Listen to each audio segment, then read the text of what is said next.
Good morning, ladies. I hope you're doing awesome. So, today we're here for dare number 8, the respect dare 40 days to a deeper connection with God and with your husband. And dare number 8 is called remember. She starts with the verses on Philippians 1 9 through 11, that your love may abound still more and more in knowledge and all discernment, that you may approve these things that are excellent, that you may be sincere and without offense until the day of Christ, being filled with the fruit of righteousness, which are by Jesus Christ to the glory and praise of God. I love these verses. And right as she begins, she says, so often we live in the moment and forget how far we've come. As I read these words, I am reminded of how many times I have forgotten how far I've come, and I think that maybe it's just me, maybe you guys are way more mature, but I think for me, it's not so hard to forget how far I've come when I am focused and when I am looking how far I still need to go, and what happens is that when my focus is on how far I still need to go and I forget how far I've come, I begin to think that all the effort that I've put so far and that all the improvement that I've done so far is worthless, and that brings hopelessness, right? Because how can we continue if we don't have hope for the growth, right? And so when I read this, it reminded me of how many times that has been my focus, and how many times I've forgotten how far I've come. I've forgotten how far my marriage has gone, right? And how everything that happens, God turns it for good, and that is just a fact, guys. Everything 100% of everything that we live in our lives, God turns it for our good. But we need to be able to see it from that perspective. We need to be able to look for the good in the things that happen and how God is turning it for good, because when we focus on how far we need to go, on the things that are not good, on the things that are not happening yet, we have a very hard time seeing the other perspective, so I just wanted to share that with you all. Okay, so she goes on to talk about this woman, Crystal, that began to do this assignment, right? The 5 questions that she has, and she couldn't remember the positive attributes or strengths that were the reason for her to marry her husband. Has that ever happened to you? Have you ever stopped and thought, what did I do? Like, why did I marry this man? And really, when we focus on the negative, it's easy to forget the positive, right? And as she began to think and pray and ask God to reveal it to her, she began to remember the positive attributes that he had, and that sparking her began to be alive again, And I think we need to make it a habit to do that. We need to make it a habit to remember the positive things that our husbands have. We need to make it a habit to think about those things, and to dwell on those things and allow those things to be on the top of our mind versus being forgotten, because I think that that truly does make us fall in love with our husbands over and over again, right? Because when we look at it, I mean, at least for me, he hasn't changed either, right? Yes, we have evolved. Yes, we have matured. Thank you, Jesus. We have gone ahead. However, the attributes, the reasons why I married him, the reasons why I fell in love with him to begin with haven't changed. He's still the same man. He's still that same person. It's just that sometimes we have a tendency to look at it from a different perspective.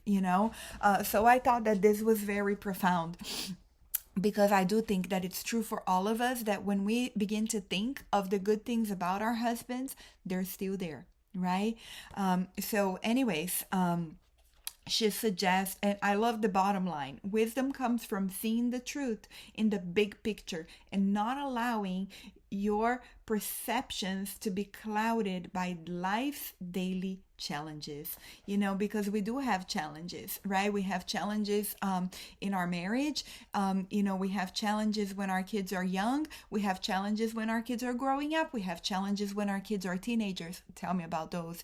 And we have challenges when the kids are no longer at home, right? There are different challenges and there are different opportunities for us to grow our relationship with our spouse.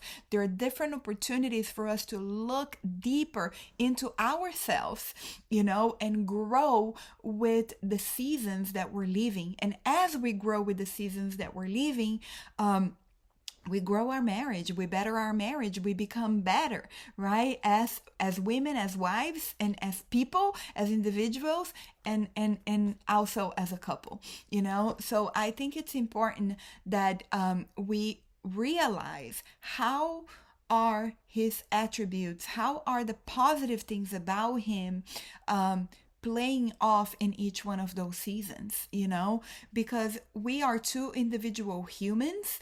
Although we are one, we think different. We each have our minds and our way of seeing things. We're not brothers and sisters, right? So we grew up in different households. And as much as we come from the same city, which a lot of times that's not the case for us, but as much as we come from the same place, a lot of times the culture of our homes were different, and all of that plays off along the way of raising kids, of doing life together. So it's important that we don't allow our daily issues to cloud our perspective of who our husbands are and of who we are as well. So I encourage us to after the 5 questions, she goes on to say, if your husband's is your husband expecting kindness from you or criticism? When was the last time you saw the good in your husband? And I encourage us to not only do the 5 questions, but to move on to those to that little thing at the end as well. It says, tell your husband what you wrote down and why, and then comment to him about how these strengths are still present in his character. So I encourage us to do this. This is so powerful. I have from the first time I did this, I have like little notes that I wrote to my husband on his attributes, and how at the time they were still present and they still are today, and how I appreciated him and respected him for those things. And let me tell you, there is a lot of cards and letters that I have written him throughout the 16 years we've been together. But those are the ones he keeps at sight, the letters and the cards that tell him what I appreciate about him and how much I respect him. I'm telling you, he keeps it in his office for all of these years. And there are some other ones that I did when I did the love and respect with him for the first time as well. And those little cards, and I wrote them like in little index cards. He keeps it in his office in the, like, he has the desk and then bookshelves on top, and he keeps it on the bookshelves and to be able to look at it every day. Why? I don't know. Like, I'm not inside of his head. I'm not sure what he thinks about, but I'm assuming that it reminds him of who he is, and it reminds him of how I truly see him, even in the moments when we are not doing great. The point is that there are many cards and letters that I wrote to him how much I love him, but the ones that I wrote simple things about how I appreciate him and why I respect him are the ones he keeps it aside for all these years.